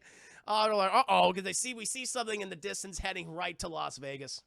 This is actually a funny scene. But then we don't see enough of the destruction. We cut to Vegas. We're inside this giant casino. And we're like, breaking news. Old people are like too busy because they're fucking gambling, chat, and just gambling away their life savings and their most recent paycheck. And it's just breaking news. Giant fucking monster attacks Las Vegas. But the residents of Las Vegas don't give a shit. And until this giant fucking foot comes through, chat. And this is where we get the female Muto, chat. Thick thighs herself. And she got some curves, chat. She got some curves because she's preggo. She's pregnant, chat. All right? I mean, things change. Your body changes, chat, when you're pregnant. And she's walking through and shit, and she's fucking everything up. But we see little bits of it. We then, like, every time, like, okay, let's see some shit. Let's see this thing, like, messing up this city. People are like, oh, right away. As soon as this foot goes through, we cut. And then we go to, like, this hotel shot. And these firemen break in because they're trying to get everyone out of the building. And they go inside, and the whole fucking room is just gone. They look out, and they see all the destruction that already happened. It's all gone. Like, Vegas is gone. Vegas is it went right through fucking Las Vegas. Yeah, tore the strip up. It's gone. And then we cut back to the ship with Sarazawa and Admiral David or whatever. And we see on a fucking TV monitor, like 50 feet away, the Muto doing things. I want to see the Muto do things. I want to see. I paid money to see this, to see monsters fuck shit up, and I'm not seeing that. So I was like, all right. And they're like, the fucking male Muto wants to meet with the other Muto, and they're gonna make babies. We can't let that happen. It's the last thing that we want to happen, especially Godzilla, because Godzilla's his thing is, chat. Like, Sarazawa hypothesizes, he's like, so Mutos are like parasitic kaiju, where apparently, like, they're the natural enemy of Godzilla. So what they will do is they will put out these mating calls.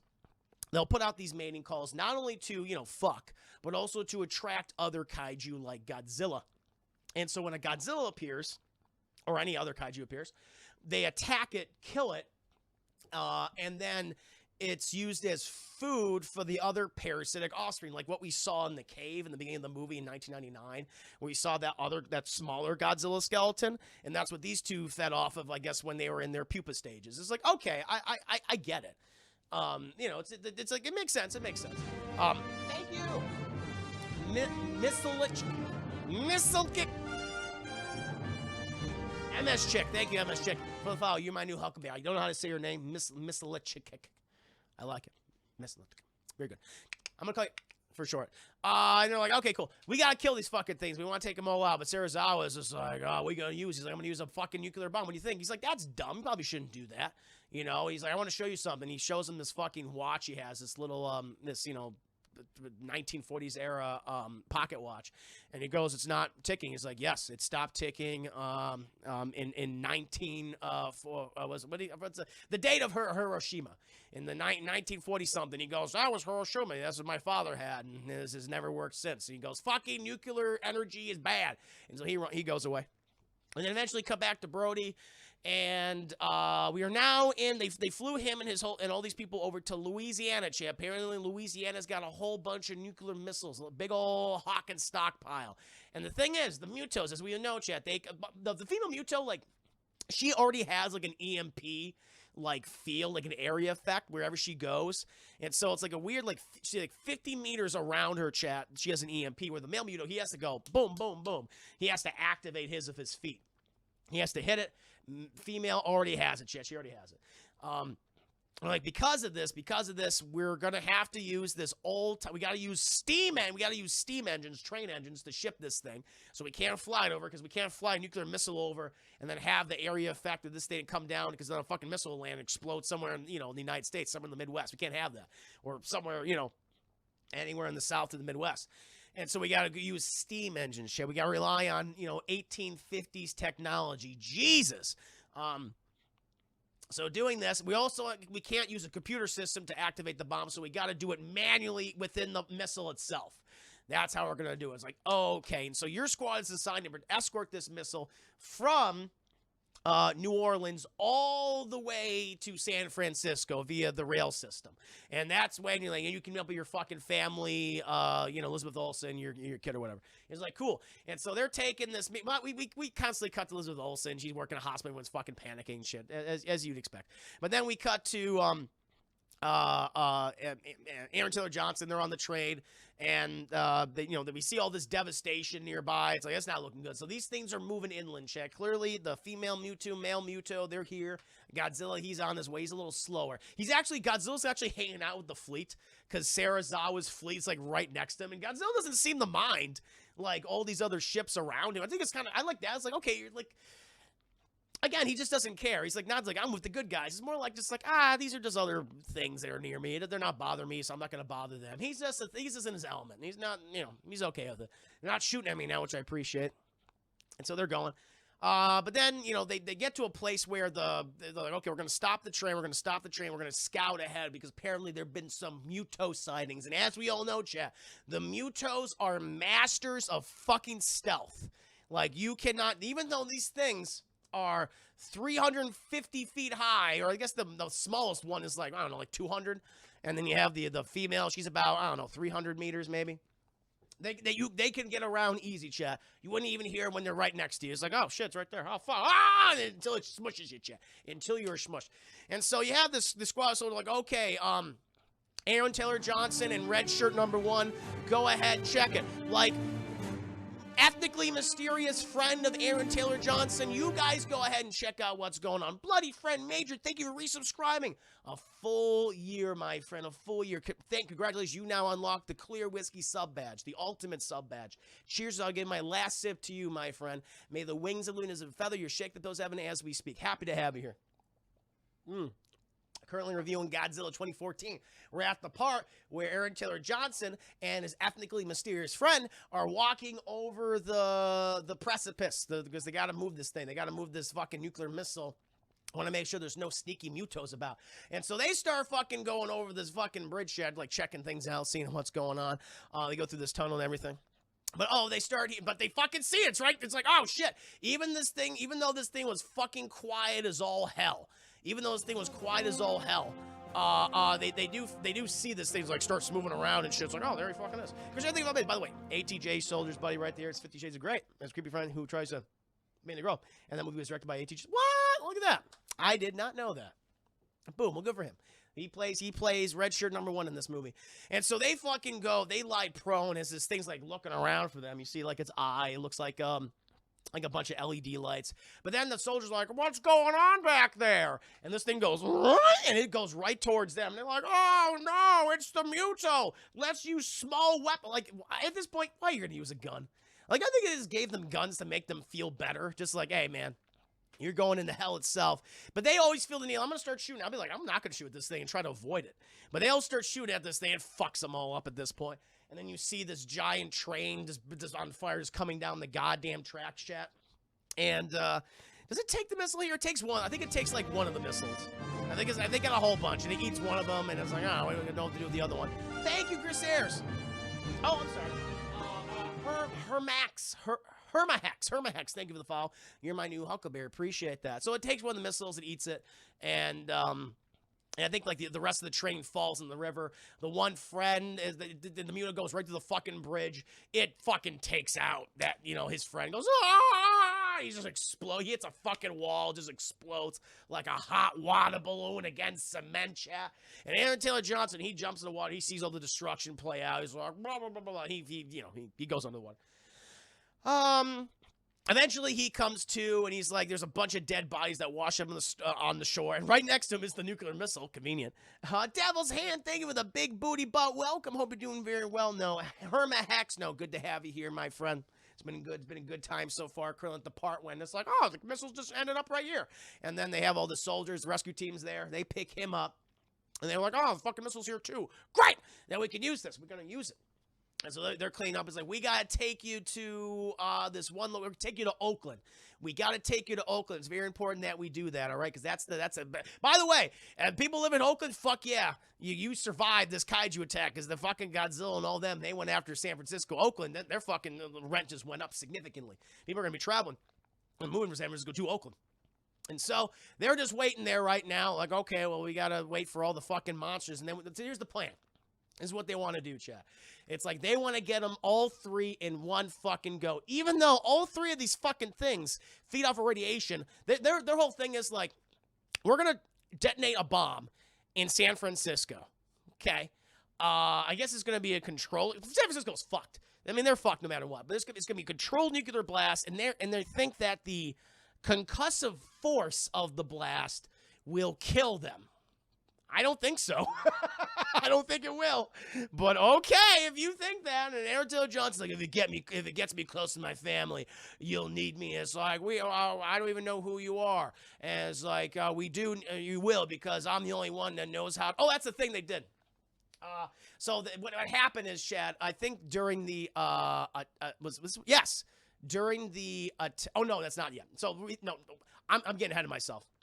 Because what happens is, so they recovered the missile. They're hanging out in Oakland right now, but they're setting up the missile in the Oakland Bay, so in San Francisco Bay, and so they're pushing it in by boat. It's like this point, like we gotta get it from helicopter. We're putting it in San Francisco, put it right there. We're gonna set the thing up. Meanwhile, Godzilla's like, all right, I gotta head out, and he's getting closer to San Francisco at this point because the Mutos are already gonna be making landfall there very, very, very soon. We then cut to, what's her name? Elizabeth Olsen. Elizabeth Olsen at this point is like, I don't know what to do with my child. And they're evacuating everyone because San Francisco is going to be turned into a fucking nuclear holocaust. We got to get your ass out of here at this point. And so she's like, but the only people they're taking are children and the infirmed and the elderly and people in critical condition. And so she makes a decision. I'm just going to fucking put my child with this, my nurse friend, and you take care of him, right? And so we're following little Aaron Taylor Johnson Jr. He's on this fucking bus, and they're going over the Golden Gate Bridge, chap. But, things are getting crazy, chap, because fucking Godzilla, he coming. Everyone's scanners are going off. We cut to these boats, and they see this thing. They see Godzilla's dorsal fins come around, chat, but it's not even that. It's just his little tail fins, his little tail spikes. And then you just see his giant fucking massive tail just go right up into the goddamn sky. And it's like, oh. And then you see, they turn around, they see him, because somehow they missed this. They all turn around, they see him actually getting up. And they're like, fucking fire, just fucking shoot Godzilla. And they start, and the bus driver's like, what the fuck? And he just hit pedal to the metal, baby. He hits on that goddamn pedal. He's running people over. Get out of my fucking way. And he's just going, good for him. He should have done this shit. He's going down this bridge as all these fucking missiles are firing. This is a good scene. I like this scene.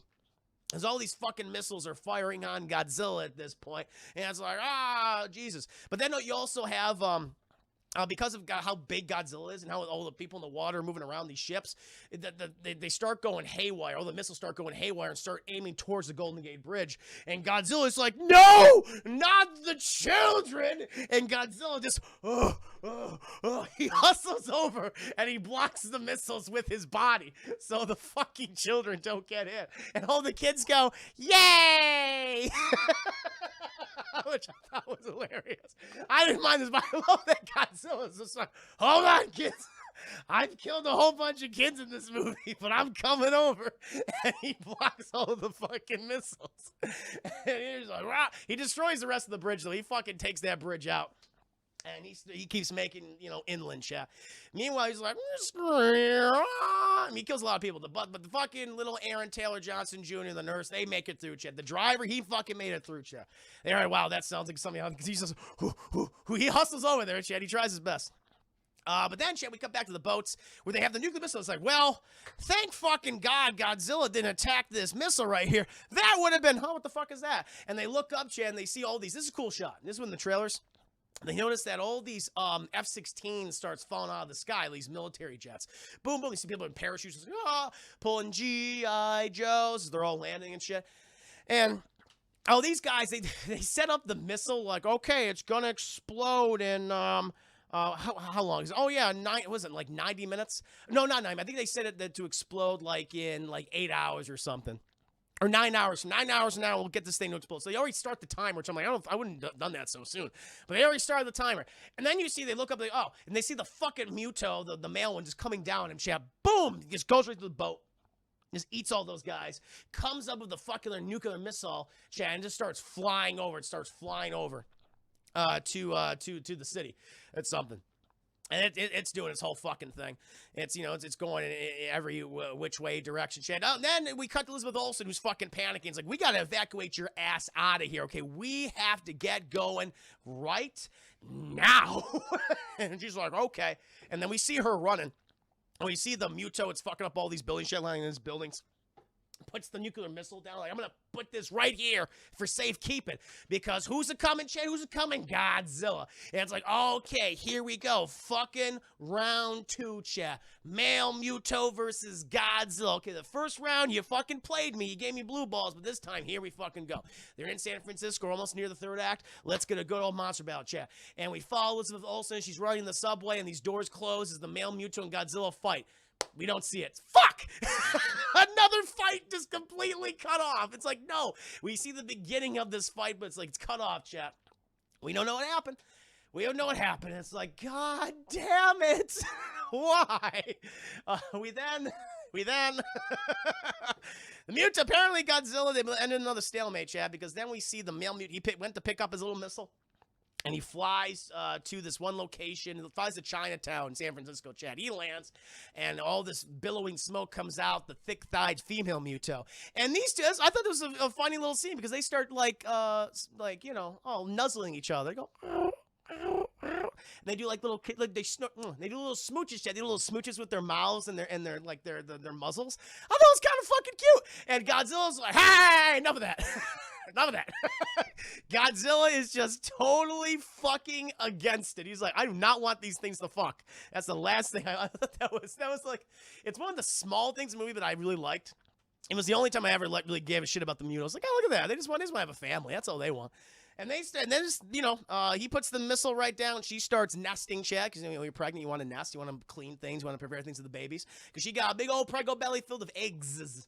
She's got all the eggs. She got her front poop out all the eggs. And so she starts, doing the nesting. We then cut to Oakland. This is where I was. We then cut to Oakland.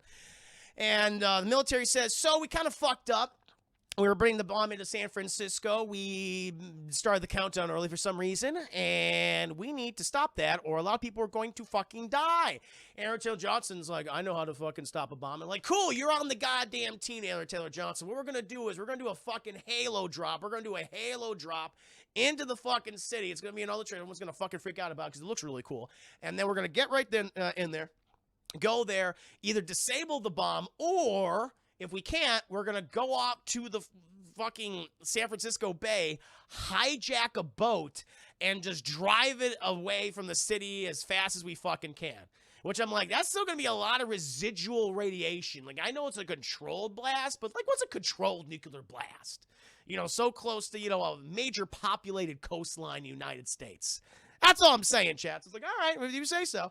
And so we get a really, again, there's a lot of cool moments in the movie, like a lot of cool shots. Cinematography in the movie is quite good. But so the other stuff, you know, outside that, which, you know, it's like, which I'd like to see more of that epicness with the battles and things. But we're inside the fucking plane, so they all get up and they start fucking dropping. We hear that, oh, as there's a descending, chat, very beautiful. And we see that the storm is like not in the sky, chat, it's down below. It's down below. And they pass through the clouds. We see all the red smoke. We see the perspective, Aaron Taylor Johnson. And we see the fucking Godzilla and the male Muto just fucking going at it, Chad. Just going, just fighting each other and shit. And you see some of these fucking guys just land on Godzilla and they just have been like flies on a windshield, Chad. Boom, boom, boom. Just smacking, exploding. That's what happened. I mean, using Godzilla's country with Godzilla first. I saw that. I recognize that. Thank you for the 5 biddies, Chris Ayers. And so they eventually fucking land with this big monster battle, which, you know, is going on. And like, we lost some fucking guys on the dinosaur and the other thing, and then we gotta get going. Marines, move, move, move. And they got snipers on the roof. What are they fucking the sniper? I guess they're scouting ahead. And they're going towards the where the fucking nest is, where they know the nuclear missile is, chat. But they see that the fucking female Muto is right there, and she's just like, I just front pooped. She's like, oh, she gave birth, chat. You hear her giving birth, and it was a rough birthing process, chat. She had a lot of babies inside her tummy, and she gets them all around that missile and stuff. And but we can't get down there if she's there, chat. But then, oh boy, because they hear him before they see. Actually, they don't hear him. They see him before they hear him, chat. Because Godzilla is a master of stealth in this fucking movie. And you see the tail. The tail actually causes like the wind to howl as it goes through the air. And he presents himself to the fucking female Muto, and he goes, and he's yelling, he's roaring so loud, Chad, that it has all these wires and it has snap because of the sheer force of it. And basically Godzilla is saying, no babies for you. And the fucking female Muto's like, just let us live our lives, god damn it, okay? We want a family. He's like, no. And they fucking go at it, Chad. And this is finally the fight. Like, we're about an hour and 40 minutes into the movie. We got maybe 20 minutes left. And it's like, fuck, it took all this time to get to the first true fight of the movie? It's like, come on. And it's a good fight. It's entertaining, but it's not, I need more of this. I need more of these fights. It's not, people have used the excuse, well, it's like cathartic because then we finally fucking got it. It's like when we finally see Jaws in the movie. But that whole thing is different. You know, Jaws is scary when he was under the water. We didn't know what the fuck we were looking at half the time because the shark looks fake. You know, here it's like you have the effects, you have the budget to show Godzilla fucking things up and fighting monsters, and you don't use it until this moment. It's like, it's a waste. And so they fucking fight, and they're tag teaming Godzilla a whole bunch. Like, Godzilla, he's getting his ass kicked. There's no doubt about it. He's getting thrown against buildings and everything. I mean, he's got the female Mewtwo. She got them thick thighs. She can use those thick thigh attacks. While the husband's like, yeah, man, you get her, girl, you get her. And he's fucking on top of him. He's always knocking on Godzilla's head. He's like, ow, fuck, ow. And the female Mewtwo's like, rah, using her bulk to hit Godzilla over, and they're just beating the shit out of him. Just like, yeah, you motherfucker, you let us breed, let us have a family. We then cut to the squad of soldiers, and they've made it to the missile, and we see all the fucking baby Mutos, like in their little egg sack shit. They're like, oh, that's probably not good. And they get the missile out of the casey. If you will, try to get on the casey, and they're like, they're trying to get it open, but it's all damaged, and so they can't get open to manually disable. So it's like, all right, let's just take it to the fucking San Francisco Bay, and just fucking, drive it out to sea, I suppose. Sail it out to sea, great. But fucking Aaron Taylor Johnson, he's like, you know what, Godzilla, I'm with you, man. I don't like these babies, because his whole idea is, chat, like, okay, if these things hatch, we're fucked. There's gonna be like a ton of Mutos. There's gonna be hundreds of Mutos. So he's like, I can't have this. And so he just gets a whole bunch of gasoline, chat. I think there was a gas station nearby, and he floods the little nest with a bunch of gasoline. And he starts fucking heading out there, chat. And then boom! Because there's fire everywhere. Everything's on fire. It explodes the nest. And the female Mewtwo's like, my babies! And the male Mewtwo's like, no! And she's like, fuck this fight. I'm gonna go check on my children. Meanwhile, the male Mewtwo, he flies over there too. he flies over there too to check out what's going on. She's like, "Oh no, honey, oh no." And meanwhile, while we at that, I'm trying to remember. Oh yeah, that's right. So the Marines are getting into the fucking place.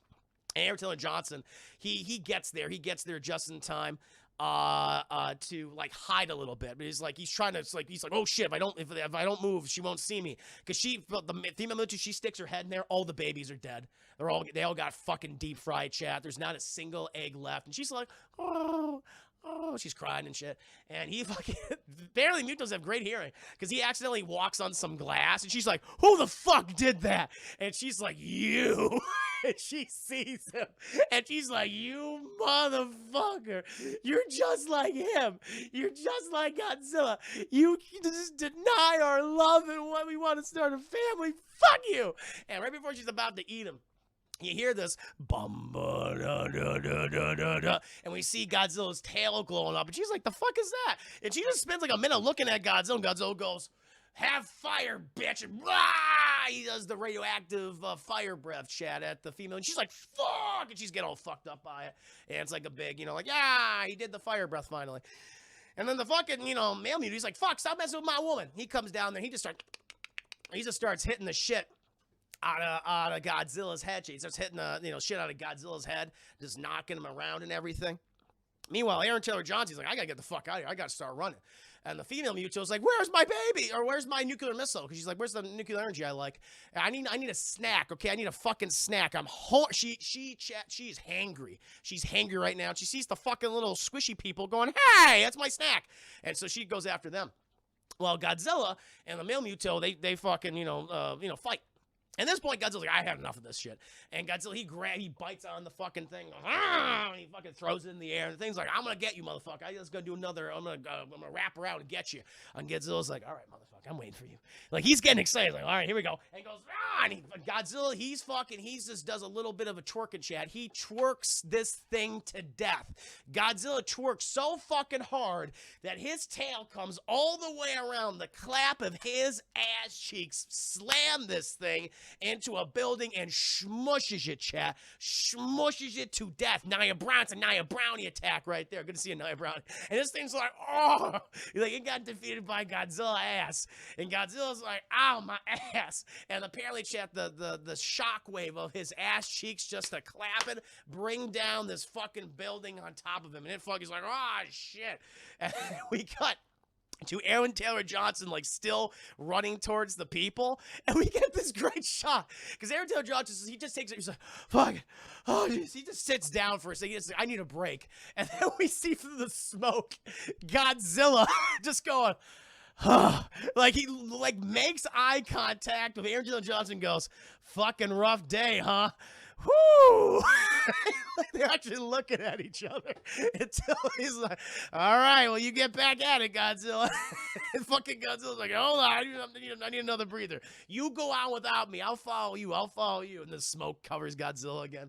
And Aaron Taylor Johnson head towards the dock, the bay.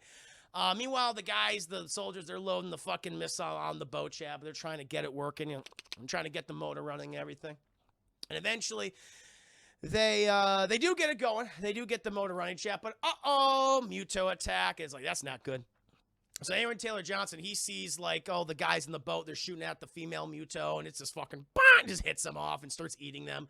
You see these other guys, like, with RPGs firing at the Muto. She's like, the fuck is this? And she goes over to them, and she starts like, big mouthfuls of squishy human meat. And Aaron Taylor Johnson's like, well, this is my chance, since they're all fucking sacrificing themselves. He goes around the dock, chat, ends up back on the boat, trying to get this thing moving and grooving, chat. He manages, like, oh, shit. But before he gets it going.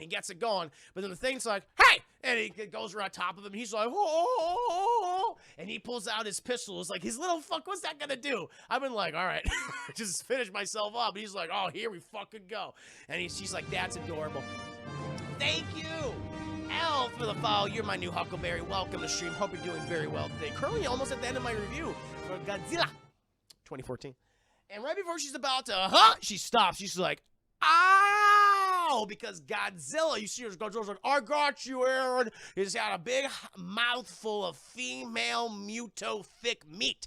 And he fucking, come here. And he fucking grabs her, Chad, and he just forces her mouth open. He goes, I got something for you. I got a present. And he this great finishing move, Chad. It's like a KO. This is a KO moment as he breathes nuclear. I got something for you to eat.